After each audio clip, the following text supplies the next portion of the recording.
Hello दोस्तों, horror stage में एक बार फिर आपका स्वागत है। आज हम बात करेंगे एक ऐसी दुनिया की जो हमारी सोच से भी परे है, ऐसी ताकतों की जिनकी एग्जिस्टेंस इस दुनिया में होती तो है पर लोग उसे देख नहीं पाते। भूत प्रेत पिशाच या कोई तंत्र साधनाएं जिनके बारे में आप सोच भी नहीं सकते। आज हम एक ऐसी ही ताकत के बारे में बात करेंगे जिसकी ताकत का आप अंदाज़ा भी नहीं लगा सकते। तो आपका नॉर्मली क्या मानना है कि जहां आपको भूत प्रेत की एग्जिस्टेंस दिखे वहां आप लोग सोचते होंगे हनुमान चालीसा पढ़ लिया या भगवान का नाम ले लिया तो आप इस चीज़ से छुटकारा पा सकते हैं या उसकी पावर को कम कर सकते हैं।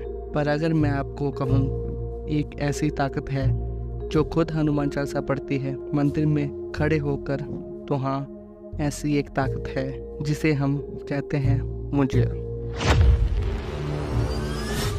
हिंदू धर्म में एक पुरुष के जीवन में 4 मुख्य चरण आते हैं। ब्रह्मचार्य यानी स्टूडेंट लाइफ, जिसमें वह शिक्षा और दीक्षा लेता है। दूसरे चरण गृहस्थ यानी घर की आम जिंदगी जो हम सभी अपने घरों में देखते हैं, जिसमें एक पुरुष पैसे कमाता है, घर बसाता है, अपने परिवार को पालता है। तीसरा चरण वानप्रस्थ या सेवानिवृत्ति। इस चरण में पुरुष अपने परिवार को एक ऐसी स्थिति में ला चुका होता है जहां से उसका परिवार उसके बिना भी अपने आगे के जीवन को आराम से जी सकता है। और चौथे संन्यास या त्याग। इस चरण में पुरुष को सब कुछ छोड़कर अध्यात्म के पाठ पर निकलना होता है। इन सभी चरणों में से सबसे पहले चरण की शुरुआत में हिंदू धर्म में जनेऊ संस्कार कराने का प्रावधान होता है। इस जनेऊ संस्कार को मराठी भाषा में मुंजा कहा जाता है।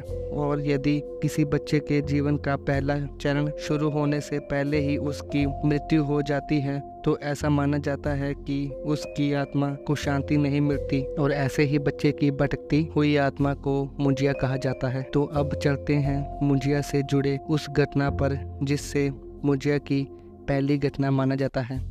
यह बात है 1960 के समय के महाराष्ट्र की, जो कि तब बॉम्बे स्टेट से अलग ही हुआ था। और इसी स्टेट में एक गांव था नदूरी। इस गांव की ज़्यादातर जनसंख्या ब्राह्मण थी जो कि हिंदू रीति रिवाजों की पूरी विधि विधान के साथ पूरा किया करते थे। इस गांव के एक बच्चे का जनेऊकरण होने वाला था। इस बच्चे का नाम था राघव। राघव स्वभाव से बेहद चंचल और जिज्ञासु बच्चा था, जिसका लगभग पूरा दिन अपने दोस्तों के साथ खेल कूद और घूमने फिरने में निकल जाता था। लेकिन इस खरीदारी के बीच गांव के बच्चे और राघव अपने घर वालों की बताई यह बात कभी नहीं भूलते थे कि उन्हें किसी भी हाल में गांव के पिछवाड़े मौजूद बगीचे में बिल्कुल नहीं जाना है, क्योंकि वहां के बड़े बड़े और घने पीपल के पेड़ों पर बेहद खतरनाक आत्माओं का वास है। दरअसल गांव के लोगों का यह मानना था कि उस बाग में इतने सारे पीपल के पेड़ हैं जो यूं ही अपने आप ही उगाए थे। अब दिन भर उन पेड़ों से अजीब अजीब सी आवाजें आती रहती थी। रात के सन्नाटे में यह आवाजें और भी डरावनी और शरीर में सरहन पैदा करने वाली होती हैं। वही गांव में कुछ लोगों का यह भी मानना था कि इस पीपल के बाग को एक साधु ने बनाया था और फिर आसपास की सारी प्रेत आत्माओं और भूतों को इन पीपल के पेड़ों पर बांध दिया था। पीपल के बगीचे से जुड़ी यह कहानी गांव के बच्चे को मालूम थी, लेकिन राघव को फिर भी एक बार उस बगीचे में जाने की इच्छा थी। वह देखना चाहता था कि आखिर वहाँ के बारे में ऐसा कहने वालों की बातों में आखिर कितनी सच्चाई है। बस अपनी इसी इच्छा को पूरा करने के लिए उसने अपने जनेऊ संस्कार से एक रात पहले का समय निर्धारित किया। उसे पता था कि मुंजा संस्कार से पहले वाली रात घर में जश्न का माहौल होगा और सभी लोग पूरी रात भजन कीर्तन और अगले दिन की तैयारी में व्यस्त होंगे। फिर क्या था, बस अपनी मुंजाकरण से एक रात पहले राघव उस बगीचे की तरफ बढ़ गया। वह सावधानी और तेजी से पीपल के बगीचे की ओर बढ़ता गया। जैसे जैसे बगीचा पास आ रहा था, राघव को वहां से आती हुई आवाजें और भी साफ सुनाई देने लगी। राघव बगीचे के पास पास आ चुका था, लेकिन अब उस बगीचे से आने वाली आवाजें इतनी डरावनी लगने लगी थी कि राघव की हिम्मत अब जवाब देने लगी। उसका डर उसकी जिज्ञासा पर हावी होने लगा था। बगीचे में दाखिल होने से बिल्कुल पहले राघव ने वापस घर की ओर मुड़ जाने का फैसला किया और वापस अपने घर की ओर चल पड़ा। लेकिन तभी उसे पीछे से किसी की आवाज सुनाई दी। राघव ने जब आवाज की ओर गौर किया तो यह पाया कि यह तो उसके पिताजी की आवाज थी। वह अदृश्य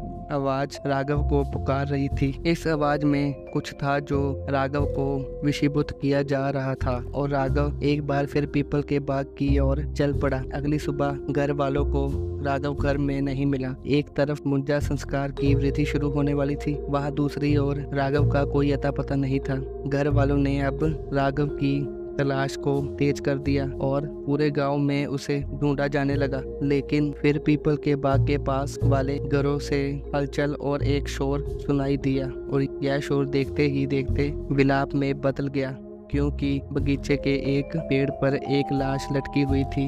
वह लाश राघव की ही थी। इस हंगामा खेस घटना के बाद पूरे गांव सकते में था। राघव के मुंजा की तैयारी अब ठंडी पड़ चुकी थी और राघव के परिवार के साथ साथ पूरी गांव शोक में डूब गया था। इस दुखद घटना के कुछ ही दिनों बाद से ही इस बगीचे से लोगों को एक और आवाज सुनाई देने लगी जो राघव की ही लगती थी। गांव वालों ने इस आवाज को नाम दिया मुंजा, जिसका अर्थ है एक बच्चा जिसका मुंजा संस्कार हो चुका हो। मुंजा के गांव में आने के कई दिनों तक यूं तो कोई अप्रिय घटना घटित नहीं हुई थी, लेकिन यह शांति आने वाले कि राम की एक दस्तक थी।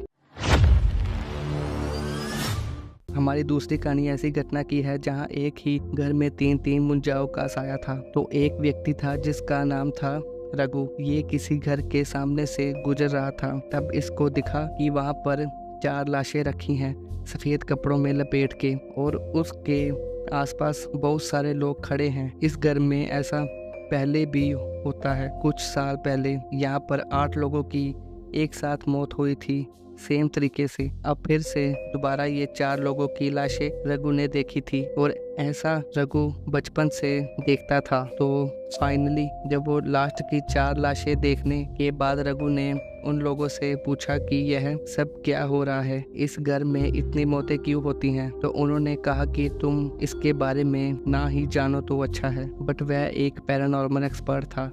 उसके अंदर क्यूरियोसिटी आ गई कि वह उस चीज को जाने। तो वह अपने ही एक दोस्त जिसका नाम सौरभ था उसके घर की छत पर गया। उसके घर की छत उस घर से जुड़ी हुई थी जहाँ पर उन मुंजाओं का साया था। वो ऊपर घरों में जाली लगी है ना, तो उस जाली को क्रॉस कर कर जा रहे थे। अब वह उस घर के ऊपर थे जहाँ पर मुंजाओं का साया था और वह एक जाली के ऊपर थे जहाँ से वह उस घर के अंदर देख सकते थे। अचानक से उन्हें फ्लोर पर दिखता है कि 3 बच्चे एक कोने में खेल रहे हैं। वह आपस में कुछ बात कर रहे हैं और वह जो बात कर रहे हैं वो ऐसा लग रहा है कुछ मंत्र उच्चारण कर रहे हैं। वो तीनों बच्चे गंजे हैं। उन्होंने धोती पहनी हुई है सफेद रंग की और उनकी आंखें पूरी काली हैं। जब रघु ने उन बच्चों की तरफ देखा और एक ही साथ उन तीनों बच्चों ने रघु की तरफ घूम कर देखा और इतने जोर से अपना मुंह खोला कि रघु की धड़कन तेज हो गई। वो पैरानॉर्मल एक्सपर्ट था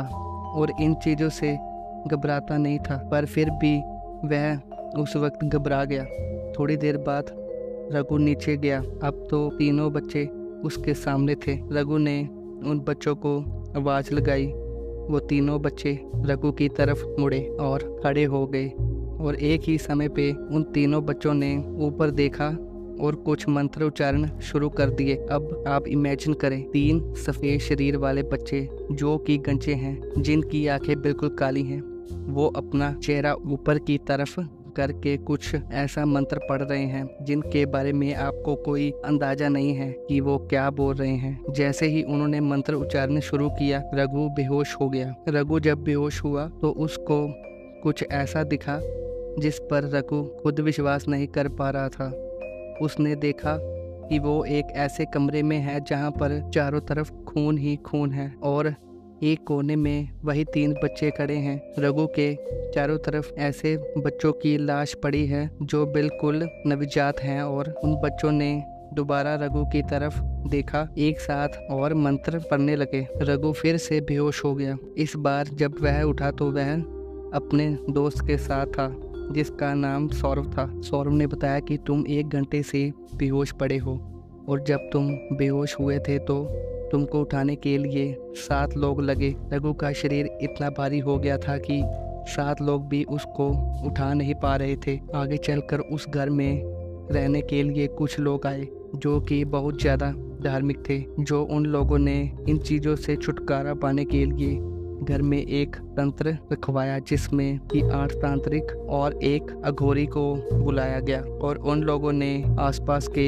मोहल्ले वालों को भी बुलाया और इस तंत्र में शामिल होने को कहा। कुछ लोग तो डर के मारे नहीं आए, पर जो सचमुच में मदद करना चाहते थे वो लोग आए, और उनमें से एक रघु भी था। अब इन लोगों ने अंदर जाकर सब लोगों के हाथ में एक एक मुर्गे के मांस का टुकड़ा पकड़ा दिया और एक कमरे की तरफ पॉइंट करते हुए कहा कि जब भी तुम्हें कुछ अजीब लगे तो इस मांस के टुकड़े को उस कमरे के अंदर फेंक देना। इन लोगों ने अपने मंत्रोच्चारण शुरू किए, और हाँ, इन तांत्रिकों के हाथ में एक एक उल्लू का पंख भी था। वह बार बार उसे आग की तरफ उस उल्लू के पंख को पॉइंट कर रहे थे। उसके बाद उस कमरे की तरफ ऐसा चलता रहा। ऐसा करते करते 15-20 मिनट गुजरे। उस जगह पर बैठी सारी औरतों के पेट में अचानक दर्द होने लगा, बहुत ज्यादा, इतना कि वह चीखने लगी, और वह एक ही बात कह रही थी कि मेरे बच्चे को मत मारो, मेरे बच्चे को मत मारो। ऐसा होते ही जब इतना अजीब सिनेरियो वहाँ पर क्रिएट हो गया, इन लोगों ने मांस के टुकड़े वहाँ कमरे की तरफ फेंक दिए। औरतों का दर्द तो शांत हो गया, पर इन लोगों को ऐसा लगने लगा कि कमरे की चारों तरफ से घुटने की तरफ घुंघरू पहनकर छोटे छोटे बच्चे इनकी तरफ दौड़कर आ रहे हैं, और वो आवाज बढ़ती जा रही है। यह सब होने के बाद यह लोग एक मुर्गे को लाए, एक काला मुर्गा, बहुत बड़ा मुर्गा, और इन लोगों ने उस मुर्गे को हरे के सर के ऊपर से घुमाया और आग में जिंदा फेंक दिया। जैसे ही उस मुर्गे को आग में फेंक दिया तो 2 तांत्रिकों की ऑन स्पॉट डेथ हो गई।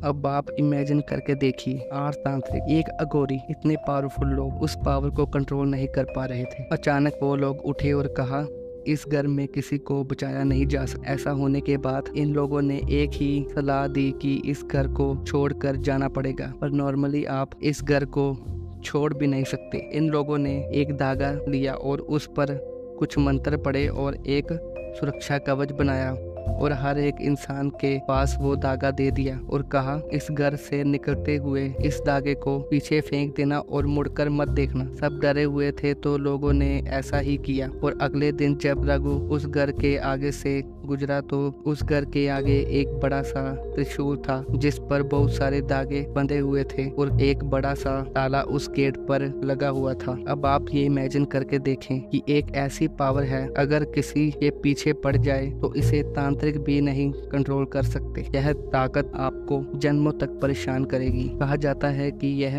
100 भ्रूण बच्चों के बाद एक मुंजा बनता है, तो आप इमेजिन करके देखें, यह 3 मुंजा वहाँ पर थे तो ये कितने पीढ़ियों से उस घर में थे। उसके बाद से वह घर आज तक खाली पड़ा है। अब आप लोगों का इस पर क्या कहना है? अपनी अपनी राय कमेंट सेक्शन में जरूर दें, और चैनल को सब्सक्राइब और वीडियो को शेयर लाइक जरूर करें। Thank you.